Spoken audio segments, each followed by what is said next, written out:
Hi guys, I'm Alex McCann here from Manchester-based social media company Ultimate HQ, and here we are today at Alex and his sisters, and we're interviewing Becky Field. A little introduction to Becky before we start, so you all know who we're speaking to and what we're actually doing. So Becky Field of Westfield Coaching helps small business owners and sole traders to enjoy their decision to become self-employed and grow a profitable business without the 3 a.m. fears. In this interview, we're going to talk about coaching and why it's important. We're going to talk about lockdown and Corona because we're in the middle of this crisis. We're going to talk about teenagers. We're going to talk about alcohol and the next 18 months. So thank you for joining us, Becky, first of all. Thank you for asking me. Do you know, my heart's pounding. What's that all about?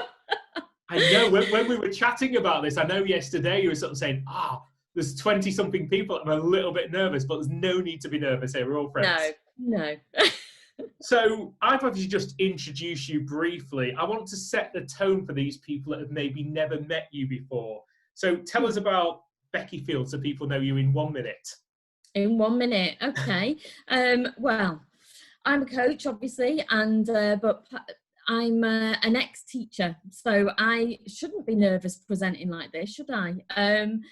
What do you want to know about me? I have no children. I've got a wonderful relationship. I live my life honestly and free, which is the most important thing, I think, is I have a really lovely, lovely life, and it's been created, I would say, definitely over the last 7 years when I was introduced to coaching. So my life is really good. Oh, fantastic. So quite a varied journey, and we're going to tap into all those different elements throughout today. So you're a coach, and I know sometimes when sort of we go to face-to-face networking, maybe the title of a coach isn't perhaps as obvious as, say, a photographer, an accountant, a solicitor. So what does a coach actually do? Okay. Now this is, how do you summarize this? Okay, so yeah, there are absolutely loads of coaches. So I've even seen a drawing coach, which to me in my old days as a teacher, as an art teacher, a driving coach, you know. So what do? The simple way I can describe it is, if you imagine you walk into a room and you empty, because there's majority of women here obviously, empty your handbag out all over the table. Right, and you know what? Well, I know what my handbags are like, and Sean obviously knows what most people's drawers are like or handbags are like. And what I do as a coach is I separate everything out for you, and I see where you are within your business and what it is that you might be struggling with. So that question that you asked before, Alex, you know, what are our main struggles within business? And as a coach, I can question to get deeper to the point of it and help you to find clarity about your decisions, but also feel confident about it as well. You know, a business that we love and we nurture.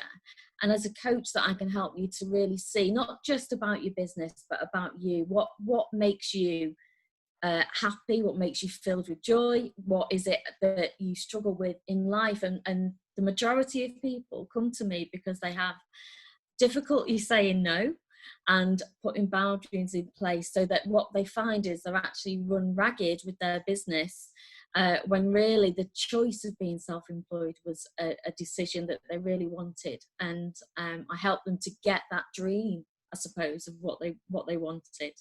Yeah, fantastic. So you just touched on something I think that's really important, that literally how business can overtake our lives in many respects. It does become our life. Yeah, and there's a great exercise that I do, you know, which is, and it's not a new exercise for me as a coach, but a lot of coaches use it, where we look at the wheel of life, and literally your work is just one section of that wheel. And yet when we're running our own business, it overpowers everything. And what I do is help get the balance back into where it should be. I talk about a Jenga set. Just all I do is help push it all back to where it should be. Yeah, because I think it sounds that easy, doesn't it? Because I think that's the thing. Yeah, when you meet people for the first time, even in a social setting, the question is, what do you do? And it's always about your job rather than what do you do. You don't say I'm a runner. You say I'm a social media person. That's kind of. I know. It's like our identities, attached to it, and that's the danger really. And a coach, what I do is I get in between you and your business to give you some kind of like separation from it.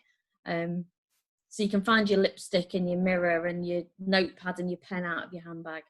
Yeah, fantastic. So one thing that we're going to discuss is some businesses need qualifications and some obviously don't. I mean, social media, there's no point in necessarily me going back to university to train as a social media person because the curriculum will be out of date within 2 days, never mind 6 months when they planned it. But you're a qualified coach. Yeah. So what does that actually mean in terms of how does it differentiate you? Okay. Do you know what? I nearly wanted to punch the air then because it's, you know, it's such a journey. So what that means is I'm a trained teacher and I taught for 18 years, you know, and I can dip back into that. And you naturally think that you then can transfer all those skills to being a coach. But what I found was a coach doesn't teach, a coach doesn't mentor, a coach has to be able to get that information out of you. And it is a skill. So yes, a lot of us are natural coaches because we can answer questions, but most of us are natural rescuers as well, where we jump in and we want to fix it as well. So for me, it is an unaccredited field, which is the danger. So anyone can call themselves a coach. So when I punch the air, it's because I'm actually a coach and I'm trained in it. And what that meant for me when I was choosing my coach was I wanted somebody, because I'm dealing with people's lives here, you know, and I wanted somebody who knew what they were doing, who weren't going to steer me wrong. So as a qualified coach, it means that I've paid not just the £10 courses that you can get on the internet. I've paid to become qualified and become skilled in it so that I can be the best I can possibly be, you know, and not only that, being qualified initially, but continuing to go to supervision. So counselling and psychotherapists have supervision, so do coaches, or we should do, you know, and I also have coaches as well, which is important. So I'm always steered in the right direction with my business, but also in what I do for people as well. Yeah, I think that sort of education, the training, the side of things are really important. And I think you'll probably know this, but I expect after this lockdown, maybe the potential recession, you're going to see lots of business coaches, because I remember seeing lots of business coaches in about 2010, 11 when I first started networking. It was all post-recession. Yeah. Yeah, you know, and although I work with small business owners and sole traders, I don't call myself a business coach because I work with the person, you see. So one question that was given to me in January by a gentleman said to me, well, how do you differentiate from the two, you know, business and life coaching? And I just said it's never about the business. It's always about the person, you know, so I work with the person. Oh, fab. And talking of people, as you said, you mentioned it a couple of times, you were a lecturer or teacher at Stockport College for 14 years. I was. Surely sort of going from teenagers to adults must be easier? Do you know what? It's funny, isn't it? Because I absolutely love teaching and I worked with the most vulnerable of students. So those that fell through the net, I suppose. So I worked with, again, the person, and it was never about how much artwork they did, which is what my background was art and design and media. It was never about that. It was really about how they communicated with each other and how they grew as a person. So I think it gave me such a really good insight into people. You would think it would be easy going to adults, but, you know, my own experience is, you know, when I, obviously we're going to touch on my sobriety, but when I got sober at 30, it was kind of like I was like a child in an adult's body. So the same fears, the same emotions, they're all still there, regardless of how old we are, I think. So you would think it is easier, but I think it's just, as long as you love people and working with people, I think the passion's always there.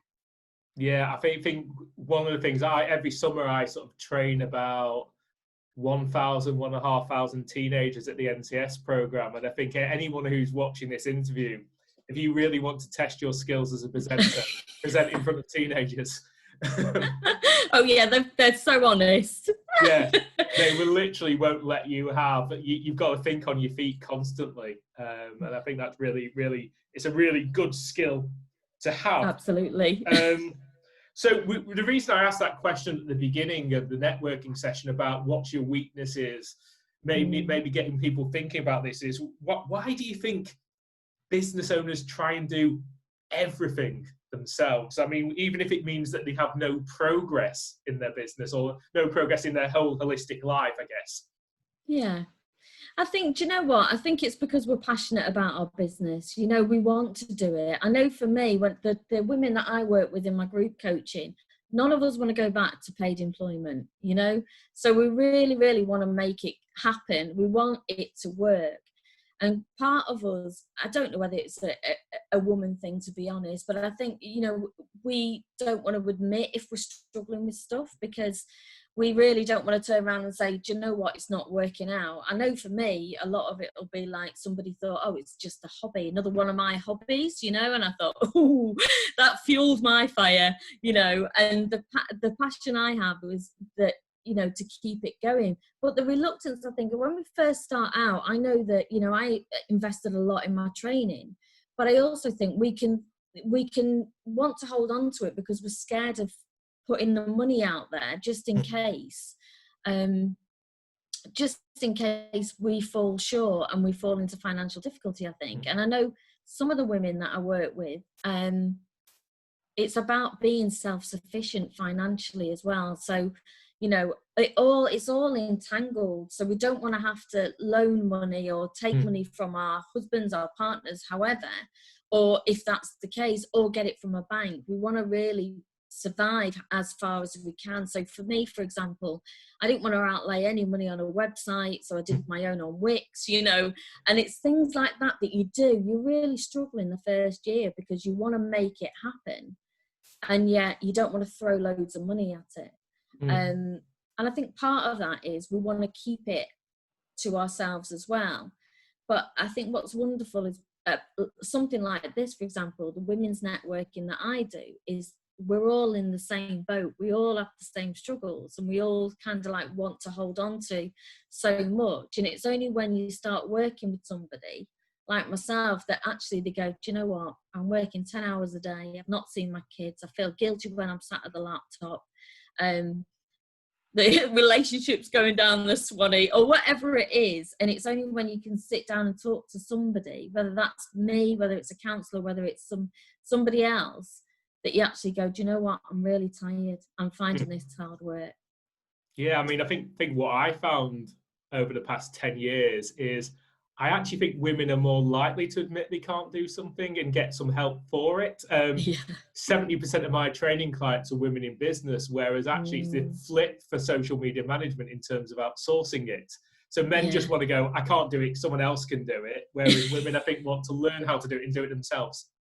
So yeah, and also I think because we invest so much time in our business, we want our voice to come out in social media. So then to give it to somebody else to do, you know, the fear is that it won't be genuine, it won't be authentic, it won't be our voice. So I get that completely. Yeah, it's definitely an interesting one. So again, in that sort of, do we outsource it, do we train it, do we educate ourselves?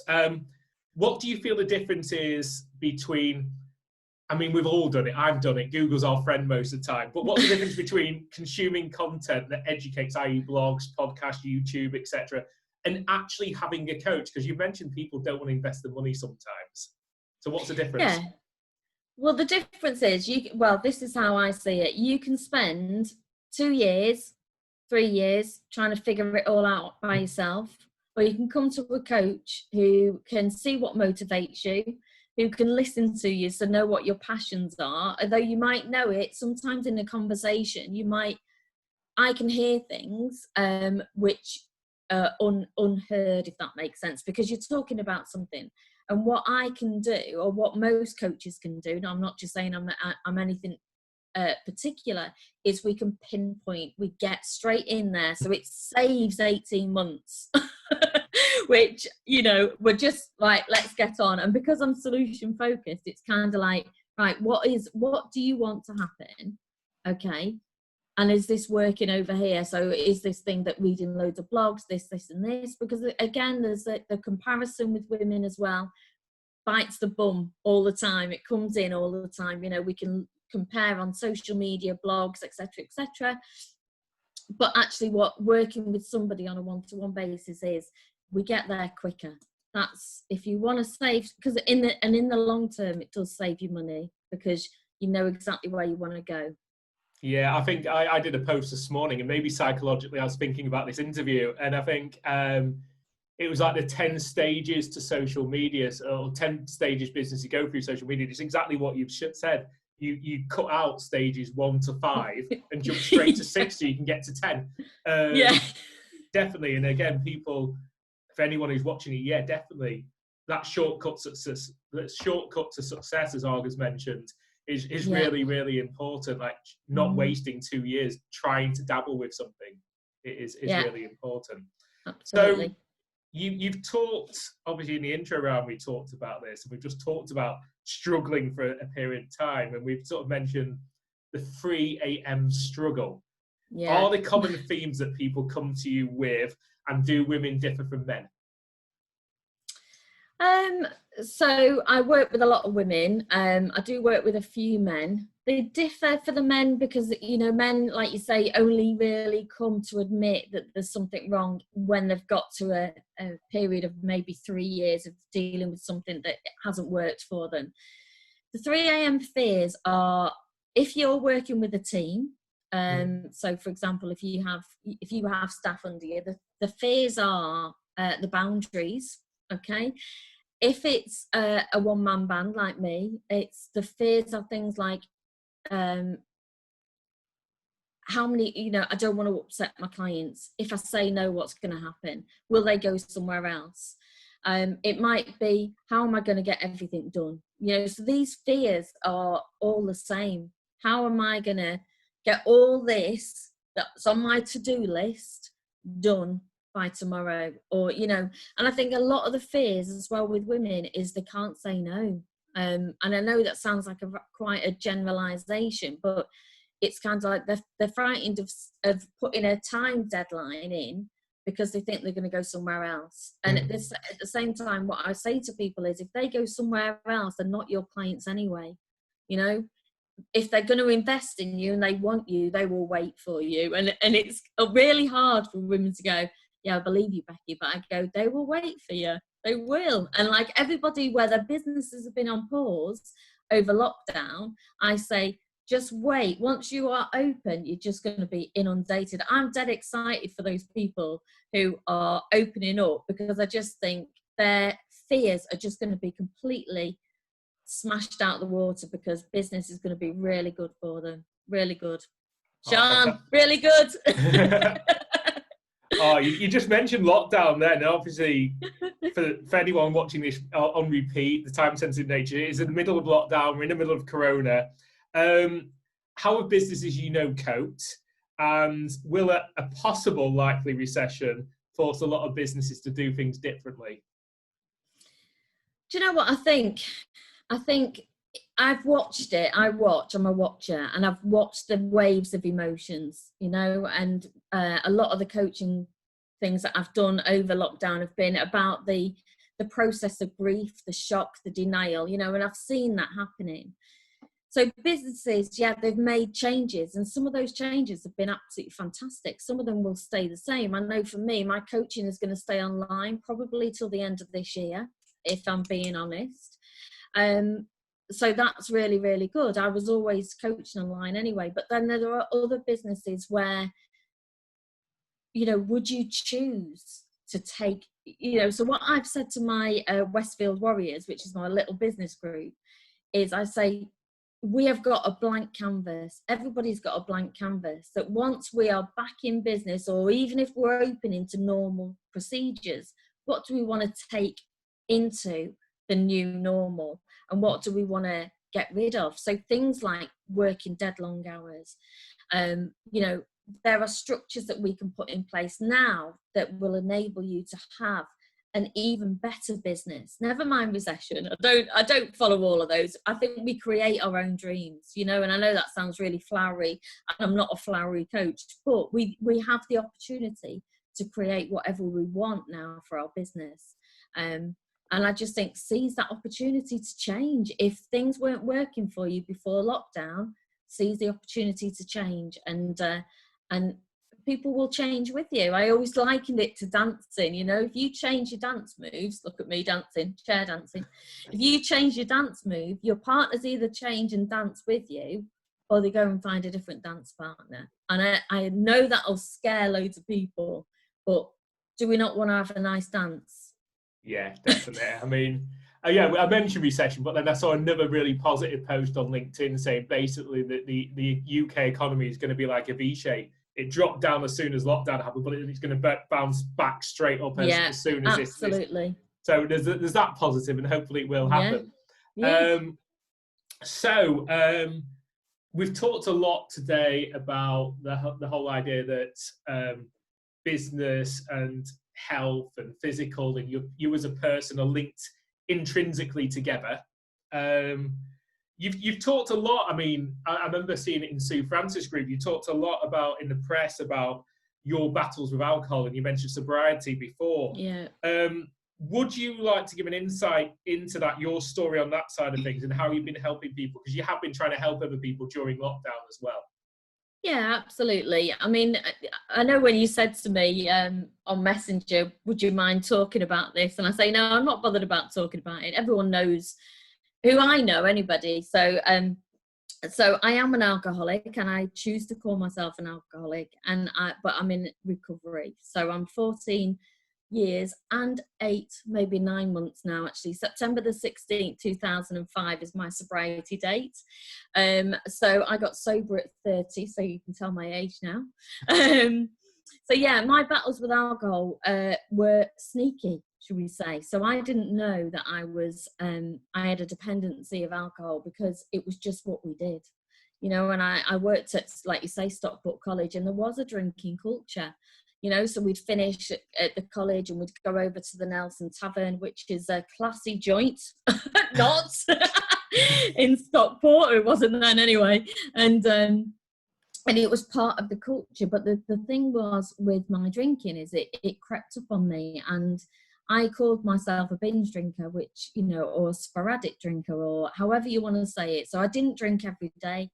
I didn't do the typical things that people think alcoholics do, which is pour vodka on the cornflakes. In the morning, I didn't lose anything. That was the main thing that kept me thinking I wasn't that bad. So I was a successful lecturer. I was on good money. Everything on the surface seemed perfect. And yet I was desperately lonely and desperately sad. And it just think how... It's really sad to think now that I couldn't feel as if I could say anything.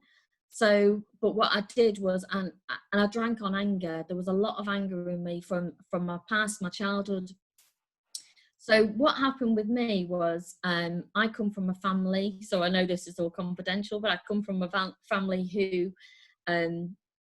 have addiction problems, should we say, put it that way. So I knew where I was heading. I knew what my future was, because I'm the youngest of 5.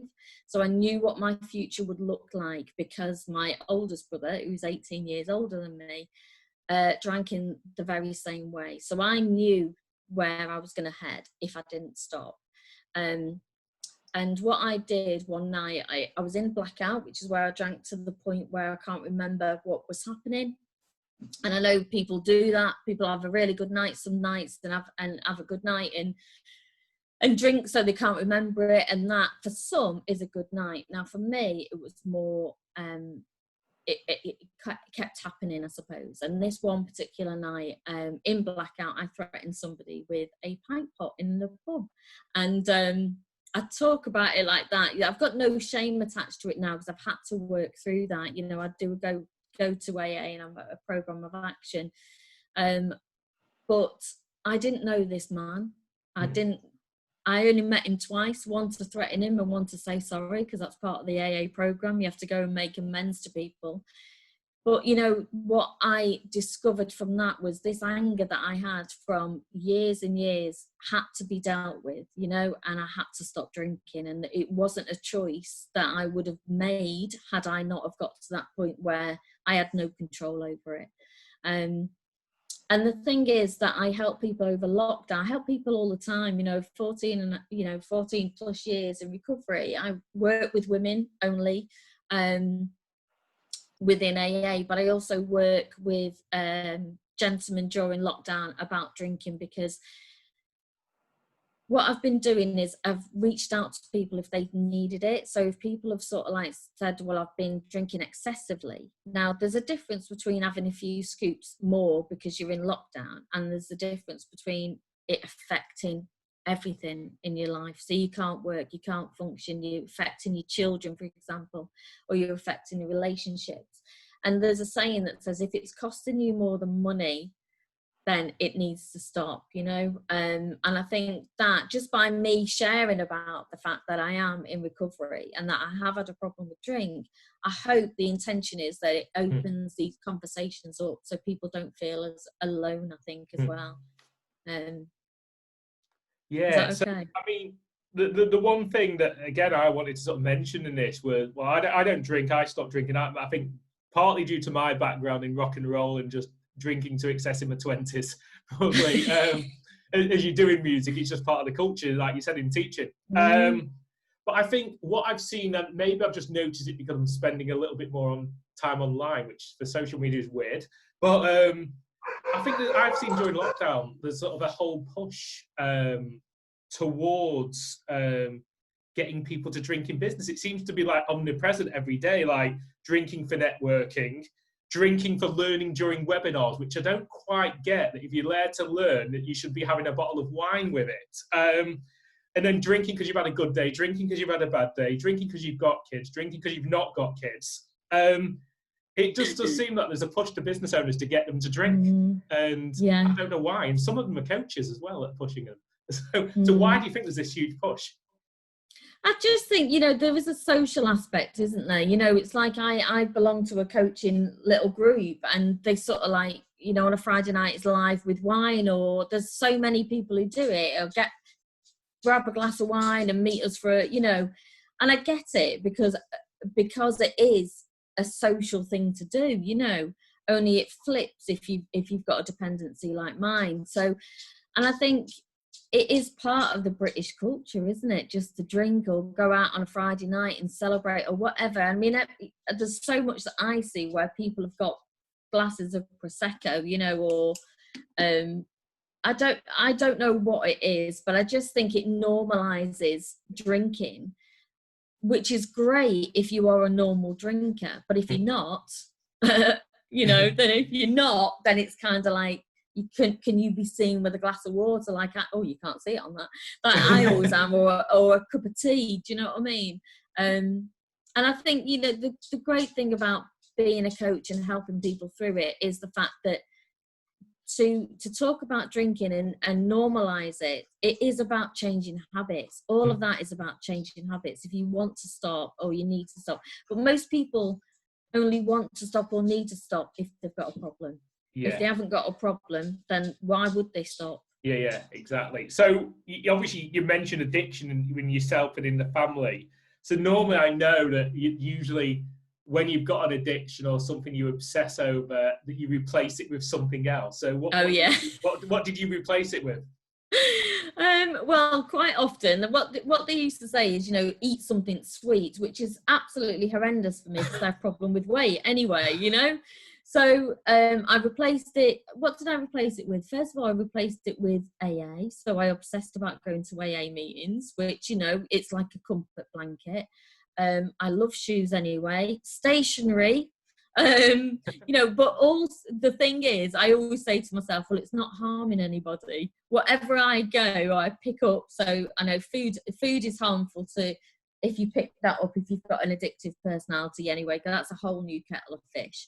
But if you want to fix, which is what addiction is, you're fixing these feelings, it can be anything, can't it? And usually what they said is you put down the drink, put down the drugs, all you're left with is sex and rock and roll, right? So I haven't got a sex addiction, thankfully, because that's a nightmare as well. And I don't do rock and roll, but I do notepads, pens, shoes, probably handbags. Sean's seen my shoe collection.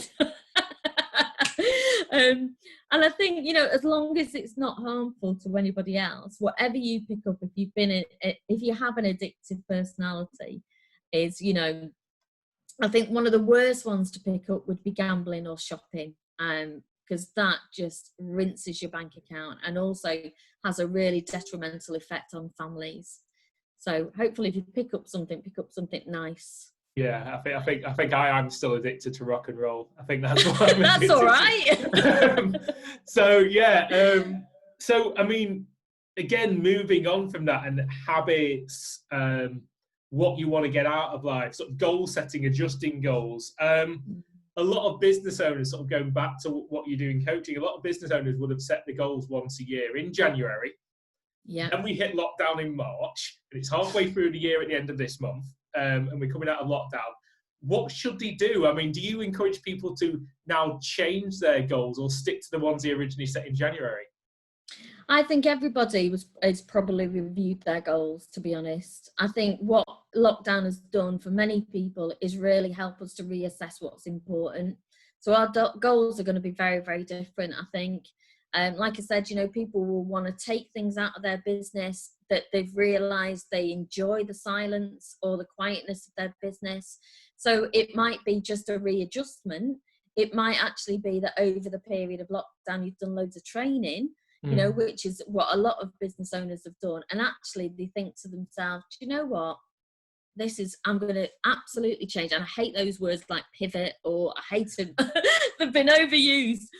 But I just think, you know, review your goals and ask yourself, do these make me happy? Do these things make me happy? So if I've said it to my warrior group this month, so it's once a month, and I said to them, like, everybody write, you don't have to do it, by the way, nobody has to do anything I tell them to do, but if they're saying they're doing too much or they're taking too much time doing something, I said, write what you do in any given day. Just write one day down, okay? And women are busy. Women are very, very busy, but is it effective? So then it's a case of, right, what can I get rid of? And ask yourself, seriously, what can you get rid of? You know, and if these goals are something that's not going to bring you money in, that's not going to actually make a difference to your life, it's never going to make you any joy or bring you any joy, get rid of it. Life's too short. Yeah. Life is too short. I think it is. Yeah. So review your goals. Yeah, people quite often say goals are adding stuff to it, but as you said, it can be taking away definitely as well. Yeah. Absolutely. So I mean, now how should we be approaching this coming out of lockdown? I mean, a lot of us on this call wouldn't have actually gone into lockdown, would have still been working throughout all of this. Yeah. But should we be having, what do you say in terms of our thought process and our mindset? Should we be having realistic thoughts or positive thoughts? Because there's a difference in both of them. How should we approach the next 18 months? The next 18 months, just really review what you want. I cannot stress that enough, honestly, because I just think, nobody likes a busy fool. I love that saying. Nobody likes a busy fool. And actually you think, how dare you call me a fool? But how many of us are running around left, right and centre for things that we don't actually enjoy doing or bring us no pleasure, you know? So the next 18 months, of course, it's, you know, if you've not had any money for the last 9-10 weeks, right, you're going to be pushed by fear and panic. But don't try not to let that drive you, because if you think, do you know what, think abundance, you know, so I've done a lot of mindset about money over lockdown, because I just think, do you know what, there is a fear of lack at the minute, that lack of this, lack of that. But it might just be, do you know what, be realistic, try and be positive. When people say, oh, have a positive mindset, it's not that easy if you don't think that way, you know, and I think let's think realistically, but also talk through your fears, because fears are never real, you know. They might feel overwhelmingly real, but actually by talking them through, and my slogan is there is always a solution, and I guarantee there will be one. And if you can't find it by yourself in your own mind, why we're doing that, I don't know, in your own mind, then talk to somebody else who can. It doesn't have to be a coach, it could be a group of close friends, and just actually sound out your ideas, your plans, and get some clarity over them. And then you'll feel dead confident going into the next 2 months, 18 months. And if 18 months seems too far away, just bring it nearer to the next month. That's why I do my coaching monthly, you know, for group coaching anyways, because let's just think about the next 4 weeks. Yeah. And some people think, okay, I can do that. And then let's think about the next 4 weeks, you know? Oh, fab. So thanks for today, Becky. If anyone sort of listened to the themes of today and sort of thought, well, I need a coach, where did he find out about you? What's your website? What's your socials? Okay, so my website is www.westfield-coaching.com. I will put it in the chat as well. I'm on Facebook. The majority of my stuff is on Facebook. I started on Facebook actually, Alex, and you know that I'm now growing on LinkedIn. I'm happy to link in on LinkedIn, Facebook. I am on Instagram, but I usually just cheat and just link my Facebook to Instagram. I'm dead honest like that. Or, you know, just give me a call or drop me a text. My number is on my website, but it's also on Facebook as well. I'll put all my details in the chat for you, if that's okay. Yeah, all right, fantastic. Well, thanks for your time. Thanks ever so much. For those that have been watching, this has been Becky Field from Westfield Coaching. I've been Alex McCann from Manchester-based social media company Outsourcing HQ. Thank you for joining us today.